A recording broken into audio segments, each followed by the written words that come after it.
Welcome to Cornish Talks Common Sense. We're here for another new program today. This program is one that I hope is somewhat creative and original. It's certainly a topic we really haven't delved into at length before. I hope it's a topic that has some interest for you because I think it has a lot of bearing on what is happening in the world today and why. And that topic is the subject of psychiatry and how psychiatry has impacted our world and how mental disorders and our welfare and health mentally has been doing in our recent time. Let's come back and talk about that in just a minute.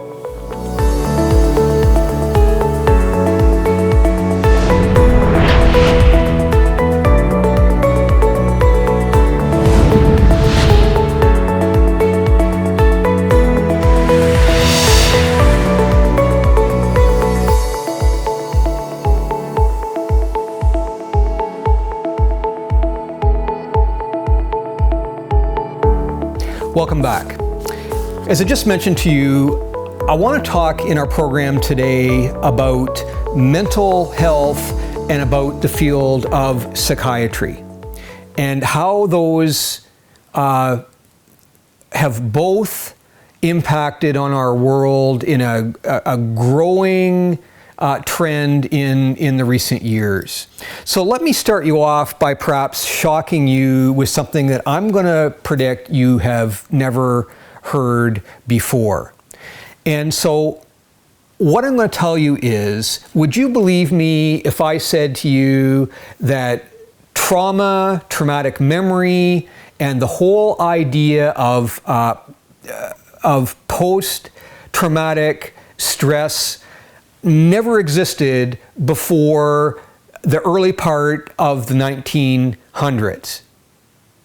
I'm going to suggest to you today that that is actually a fairly well-established fact. Let me take you to a book that I found some time ago, which I found to be just fascinating. It's a book called The Harmony of Illusions.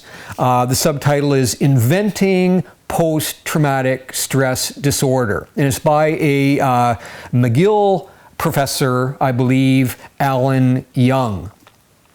And basically what he did in this book is he undertook a study of how post-traumatic stress came into vogue, how effectively it was invented. So let me put this to you. Before World War I, post-traumatic stress effectively did not exist. And it's hard for us to understand that because as time moves on and each generation gets stuck in a certain zeitgeist, a certain belief system that changes intergenerationally. Something I've called intergenerational paradigm shift, which is that, as each successive generation continues on, our attitudes and our motivations and our behaviors change. They're adapted as behaviors and memes, if you want to quote from Richard Dawkins, as memes change. This idea of how ideas and trends and fads adapt or are adopted by generations and change as generations move forward. So why is this an important topic? Well, before World War I, effectively people didn't know what it was to suffer from post-traumatic stress. They didn't know it because they weren't told by psychiatrists and counselors and so on that it existed. And this is explained to them as what ails them, or how their thinking has been impacted, how their emotional well-being and their feelings have been impacted. And you'll recall, one of my themes I've talked to you about before in the old programming that I've done is that the elevation of feelings has become a significant trend in our current generation. And that, coupled with the idea of postmodernism, that there no longer is any truth, only just subjective values of whatever feels right for you, thanks to Jacques Derrida and Michel Foucault and other philosophers of that kind. Our thinking processes have become different. They've become what I would suggest to you is disordered thinking. So before World War I, persons that were involved in stressful experiences in life, war, and so on, they just simply dealt with it stoically, right? If I can put it in the vernacular, they kind of sucked it up, and it was what it was. But that's not what our present generation has been told and what has been unfolding since at least the 1960s, where we have begun to live by our feelings. And so our feelings tell us we feel badly, or our feelings tell us that we're sad or we're depressed. And we look for blame, we look for issues that have occurred in our lives that have created trauma. And I'm not here to tell you that there haven't been horrific things that occur in people's lives that can generate trauma. But what I am telling you is how we handle that and how we process it and how we deal with it has become governed now by psychiatric structures and by medication. The pharmaceutical industry, multi-billion-dollar industry annually, that generates drugs to deal with depression, Zoloft and Xanax and all those drugs that are prescribed to tens of millions of people to control their negative feelings about themselves in many cases. And so medication, which has devolved substantially from the psychiatric field, and the diagnoses that have occurred in the DSM manuals, DSM-3 and 4, and moving on to 5, are manuals that have prescribed new psychiatric mental health disorders that are attributed to us. And so these kind of diagnoses have dramatically changed over the decades. And as I said, it was not till the early part of the 1900s, right very close in proximity to the same time when Alan Young would say that post-traumatic stress was invented, that the psychiatric diagnoses began to unfold in the diagnostic manuals that psychiatrists use. And so we've seen the psychiatric industry generate new types of disorders. And let me give you some examples concretely where this can be brought home. So I have some stories with me today that present some shocking information. They talk about that about 25% of the world population will experience a mental health disorder at some period of their lives. 25%. And a great part of those is depression. And just even with the COVID-19 pandemic, we're seeing how that has come to be expressed in our society. As people have begun to live a more fragmented, isolated lifestyle that was generated by COVID lockdowns and so on, we've seen a number of things unfold. So for example, I have one story from the Christian Post that says that 10% of high school students attempted suicide in 2021, and more than half of girls high school age feel sad and hopeless. And then another article from the Washington Post that I just got just this week, I think, that talked about, and not only is it girls that have borne the brunt of this, but boys as well have been entering into what they call a major mental health crisis, where suicides are increasing for teens, and other psychiatric ailments that are unfolding as well. And I'm going to suggest to you that one of those is this whole idea of gender dysphoria and transgenderism, a subject that I have talked to you about at some length before. And there are numerous studies that talk about how that the implications of certain social phenomena, and some of them increased by the COVID pandemic, have increased problems with mental health and suicide. One study I have with me today called Morbidity and Mortality Report from 2022 says this in its abstract. It says that disruptions and consequences relating to the COVID-19 pandemic, including school closures, social isolation, family economic hardship, family loss or illness, and reduced access to health care, raise concerns about the effects of mental health and well-being of youths.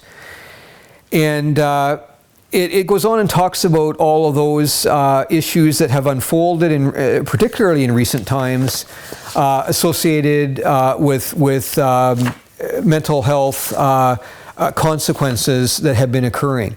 And then I've said to you that also there have been linkages to gender dysphoria that are related to comorbidities of depression and other health ailments that have arisen in conjunction with gender dysphoria. And so gender dysphoria, I would suggest to you, is every day being more amply documented as simply being a symptom of other underlying mental health disorders that are occurring in the lives of those people who are experiencing gender dysphoria.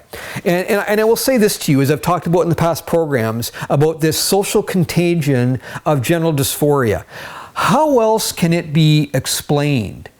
Back in the 70s and since that time, the same-sex issue began to unfold publicly in a significant way.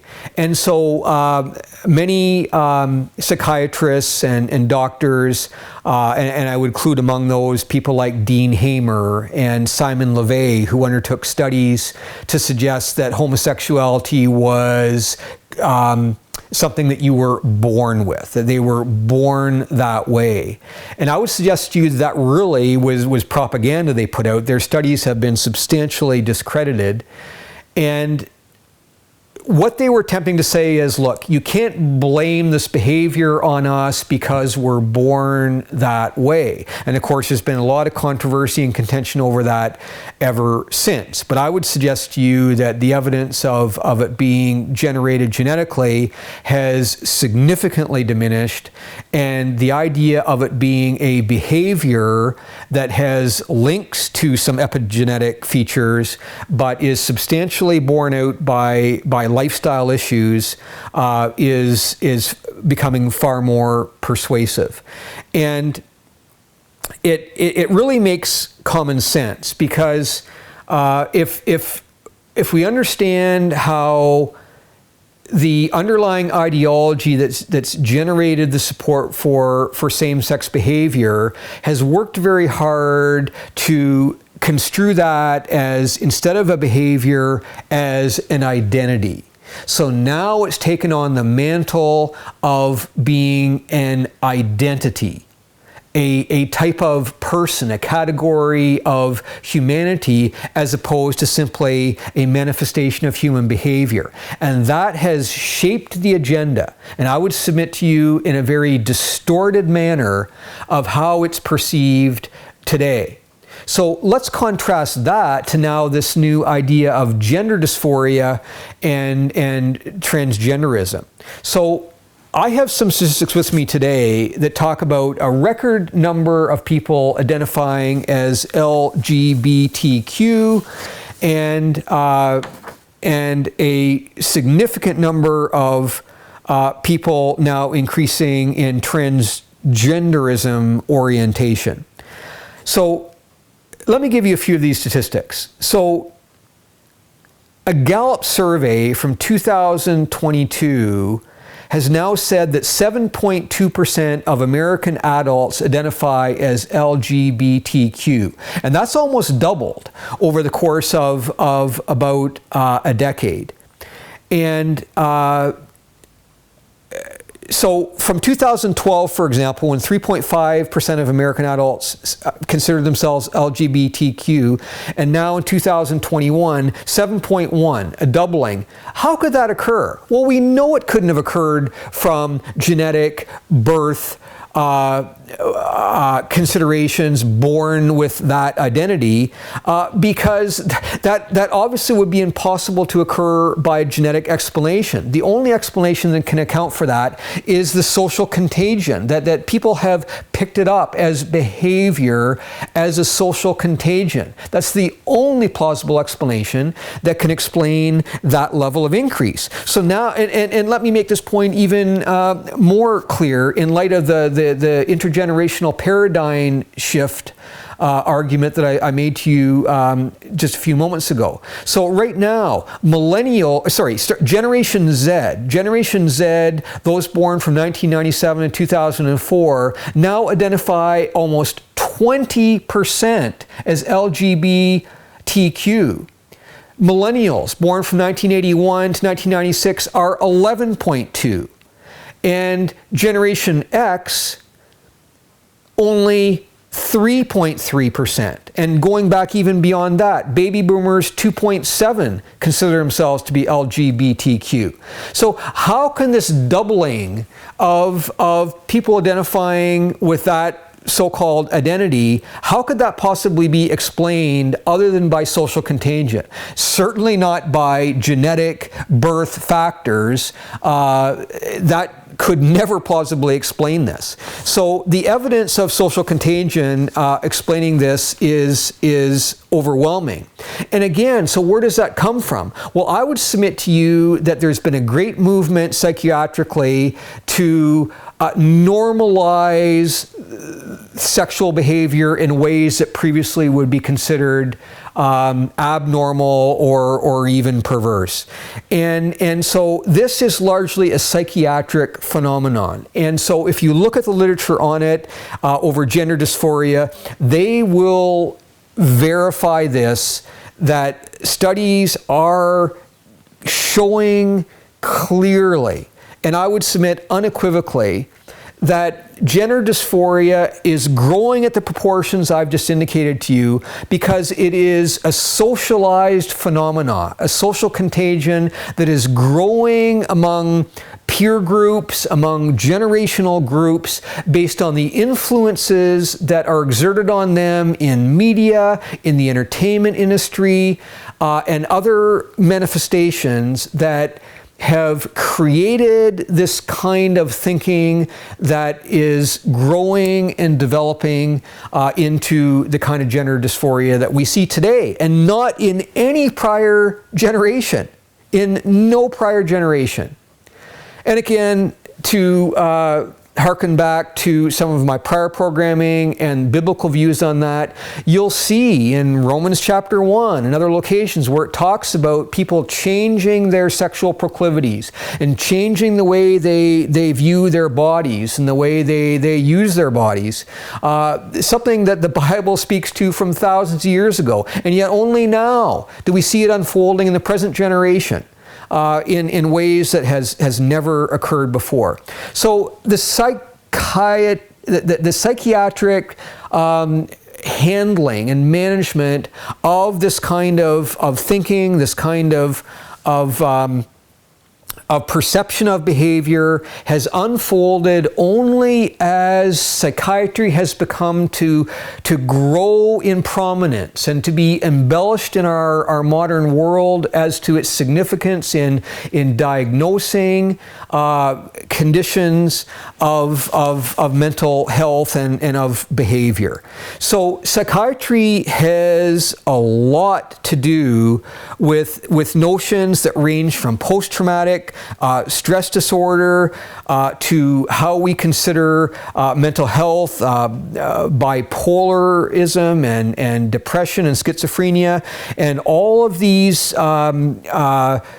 criteria found in the DSM manuals as to what is considered to be normal behavior, what is considered to be cognitive and behavioral thinking, has been disturbed and distorted by psychiatric propagandists, and has been taken on by the entertainment field and in movies, and where we see the promotion of this kind of behavior in ways that is distorting our behavior today. So this is something that we need to open our eyes to and be alert to why this is happening. There is a reason. This is not happening for no reason in our society today.